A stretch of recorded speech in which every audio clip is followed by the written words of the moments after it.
ሶስት ነገሮች ላይ ትኩረት ሰጥቼ ተናግሬያለሁ መድረክ ላይ መስቀል ታቦትና ጳጳስ መስቀሉ የድህነታችን ምልክት ነው ታቦቱ የአምልኮታችን መፈጸሚያ ጳጳሱ የክህነታችን ሐረገ ትውልድ ለመቀጠሉ ዋስትና ነው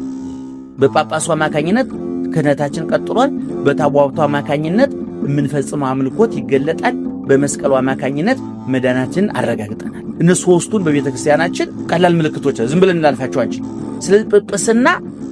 ከላይ ከጴጥሮስ አንተ አለት ነህ በዚህች አለት ላይ ቤተ ክርስቲያን እሰራታለሁ የገሃነም ልጆች አይበረታቱባትም በምድር ያሰራችሁ በሰማይ የታሰረ ይሆናል የመንግስተ ሰማያትን ቁልፍ እሰጥሃለሁ ብሎ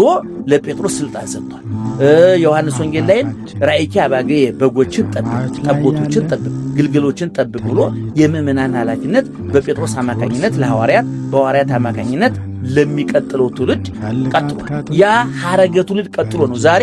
የብፁዕ ቅዱስ አቡነ ማትያስ ሐረገ ትውልድ ቢቆጠር የት ያደረስ ጴጥሮስን እንዲያደርስ ጴጥሮስ ቅዱስ ጴጥሮስ ጋር ስንደርስ ክርስቶስ ጋር ያደረሰች ጴጥሮስን የሾመ ማን ነው ክርስቶስ ቀሌምንጦስን የሾመ ማን ነው ጴጥሮስ እንደዚህ ሲወርድ ሲወራረድ የመጣ የክህነቱ ሐረገ ትውልድ አለ ይሄ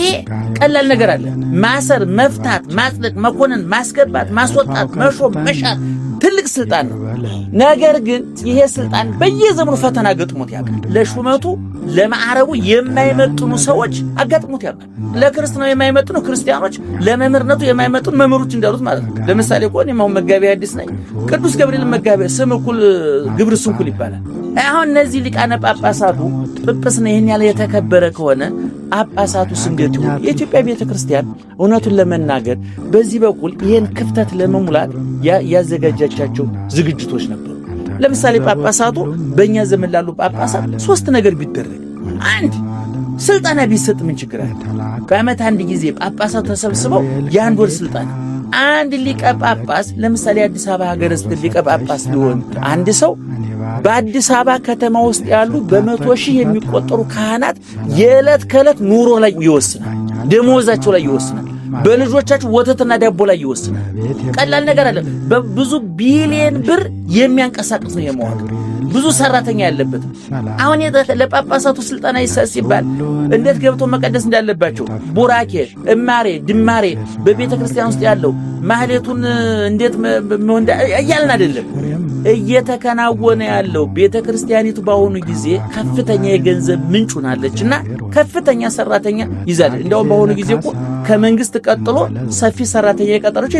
የኢትዮጵያ ቤተክርስቲያን ስለዚህ ስልጣና መውሰድ ሁለተኛ አማካሪ መያዝ የሚገርም ዛሬ ፖለቲከኞች ተቃላለ የጠቅላይ ሚኒስትሩ በዚህ ጉዳይ ልዩ አማካሪ በእያንዳንዱ ጉዳይ አማካሪ ያላቸው ጠቅላይ ሚኒስትሩ የአሜሪካ ፕሬዝዳንት እኮ ዓለምን ነው የሚመሩ ዛሬ የአሜሪካ ፕሬዝዳንት መሆን ማለት የ300 ምናምን ሚሊዮን አሜሪካዊ ፕሬዝዳንት ብቻ አይደለም የአሜሪካ ፕሬዝዳንት ምርጫ እኮ በእለት ከእለት በእኔና ባንተ ኑሮ ላይ ለውጥ እኮ መጣ ስለዚህ ጳጳሳቱ አማካሪ ቢኖርበት ችግሩ ምንድነኛ ጳጳሳት አማካሪ የሚያደርጉ ያክስት ልጅ ያጎት ልጅ የሰፈር ልጅ የቀበሌ ልጅ ከዛው ከአካባቢያቸው የመጣ እሱ ደግሞ የሚመክራቸው ለራሱ የሚጠቅመው እሱ ኪስ የሚገባውን እያሰበ እንጂ የሚመክራቸው የነሱ ክብር የሚያስመጥን አይደለም አማካሪዎች ያስከብሯል አማካሪዎች ያስጠቋል ስለዚህ ጳጳሳቱ የሚያማክሯቸው ሰዎች የሚያቀርቧቸው ሰዎች ጳጳሳቱን ይጎዳቸዋል ይያልኩኝ ነው ሶስተኛ በዓለም ላይ ምን አለ መሰል ስፒች ራይተርስ ምንድነው ንግግር የሚጽፉ ስለዚህ ጳጳሳቱ ሊቃውንቱን ማቅረብ አማካሪ ማቅረብ አቡነ ቀሲስ የሚባል ነበር ድሮ እኮ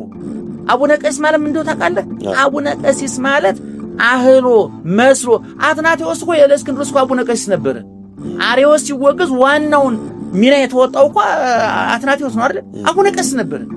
ስለዚህ የኛ ጳጳሳት አቡነ ቀሲስ አላቸው አቡነ ቀሲስ የሚያደርጉት ምንድነው ቅድም እንዳልኩህ ከነሱ ደብር የመጣ አሁን በእነሱ ሂሳብ እንግዲህ ፖለቲከኞች ሁሉ ይባላል አጠገባቸው የሚያስጠጉት የሰፈራቸውን ሰው ቦዲጋርድ እንኳን የሚያደርጉት አጃቢ የሚያደርጉት ከነሱ መንደር የመጣውን ከነሱ መንደር የመጣውን ሰው ለመጥቀም ፈልገው እኮ አይደለም አያገሬ ልጅ በሚል የኔና ደህንነት ያስጠብቅ ከደህንነት አንፃር የጮሌ አካሄድ ነው የጥቅም አካሄድ ነው ያገራቸው ልጅ የኔ ቢጤ ሆኖ ቢያገኙ እንደው አልካይሉት አሁን አንተ በስራ ትንሽ ለውጥ ስታመጣ አንዱ መቶ ያገሬ ልጅ ይችላል ልመና ብትሰማራኩ ያገሬ ልጅ አይደለም አያውቅም ይረሳል ትክክል ስለዚህ እኔ ጳጳሳቱ ሶስት ነገር ቢያደርጉ አንድ ስልጣና የሚወሰድበት መንገድ ቢያሻች ሁለት አማካሪዎች ቢኖሯቸው ሶስት ንግግር የሚያዘጋጁላቸው ለምሳሌ አንድ ሊቀ ጳጳስ አንድ ንግስ ላይ ሲጠሩ እሳቸው ስራ በዝቶባቸው ሊሆን ይችላል። አንድ መምህር ተዘጋጅቶ ማስተምረው ትምህርት የ30 ደቂቃ የ40 ደቂቃ የ20 ደቂቃ ትምህርት አዘጋጅ ተብሎ ያ መምህሩ ታዘዛል። ያ ከብሉይ ከሐዲስ ጠቅሶ ለሳቸው የሚመጥን ምናልባት ያንን እኮ እሱ ቢናገር እኮ ሰሚ ሊያጣ ይችላል። እኔ አሁን ለምሳሌ እግዚአብሔር በሚያውቀው እመብርሃን ምስክሬ ናት ነው የምልህ። እኔ አሁን ንግስ ታቦት ቁሞ እኔ ብሰብክ ደስ አይለኝም። ጳጳሱ ቆባቸውን ደፍተው መስቀላቸውን ይዘው ሰው አይኑም ጆሮም እያየ እኔ ኮት ለብሼ ነጠላ አንጠልጥዬ ከምሰብከው ጳጳሱ ከነሙሉ ማዕረጋቸው እግዚአብሔር ይባርካችሁ ልጆቼ አይምሮን የሚያሳርፍ ትምህርት ቢያስተምሩ ለኛ ክብራችን አይደለም? ለኛ ጸጋችን አይደለም? ያን እኮ እሳቸው ንግስ ላይ ያገኙትን ህዝብ እኔ ማታ አገኘዋል። በዛው ላይ ደግሞ እኔ ቁሜ አስተምሬ ከኔ ቀጥሎ ሊቀ ጳጳሱ እኔ ያጎደልኩትን ሞልተው ያስቀረውትን ጨምረው አሳምረው አሁን እሱ አስተምሮናል አበላሽቼ ከሆነ ይሄን አርም ጥሩ ሆኖ ደግሞ ጥሩ አስተምሯችኋል ብሎ እኮ ለኛም ጥላ ከለላ እኮ ናቸው፣ ለኛም ሞገሳችን እኮ ናቸው። ስለዚህ እኔ ብፁዓን ሊቃነ ጳጳሳት ተወያዩ፣ ተነጋገሩ፣ ገመናችን አሳልፋችሁ አትስጡ፣ እርስ በርስ አትካሰሱ። አንደኛ። ሁለተኛ በየተጠራችሁበት አትገኙ። እኔ ይሄን አሰራር ብንጠብቅ ብፁዓን አባቶች እንወዳችኋለን፣ እናከብራችኋለን። ስትከብሩ እንከብራለን፣ ከፍ ስትሉ ከፍ እንላለን። እኔ የጳጳሱን ክብር ማስጠበቅ አለብኝ፣ ጳጳሱ የፓትርያርኩ ክብር ማስከበር አለበት፣ ፓትርያርኩ የቤተክርስቲያኒቱ ክብር ማስከበር አለበት ብዬ አስባለሁና የብፁዓን ሊቃነ ጳጳስ ይሄን ቢያደርጉ